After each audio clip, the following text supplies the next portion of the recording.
Of course, afterwards, then he came and competed for speakership. So all that, of course. But afterwards, like when he had just been elected, I called him. Said, you come home. I went home. I talked to him. He was still in bed. But that's when I found him in bed, badly sick. I mean, he was really ill. This is 2021. 2021. That is 2021. After the election. I told him I was poisoned. So I asked him, what's the problem? But don't tell anyone.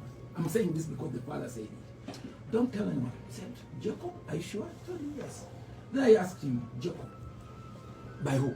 He told me, I have no idea. Then I told him, when? Because now that made me fresh because I had seen him sick 2 years before.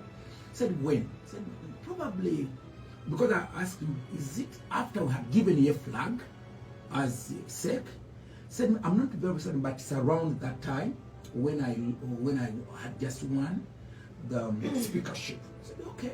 So what do we do? He said, okay, I'm in operation, they're operating me and there. So I said, okay. But now I said, now, I kept quiet, I kept it by myself for some time. But with time I talked to Honorable Chris Barrymore. He said, now, this is too bad. What if he has told me alone and something happens? I would say, he told me and I did not.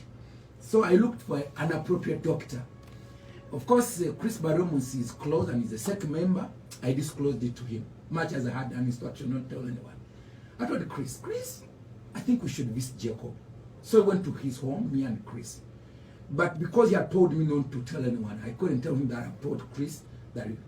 So, Chris, of course, as a doctor, he interested himself. He asked him here. Then Jacob told him that I have some toxins in my intestines. So, but then, of course, he wasn't he did not say that I was poisoned.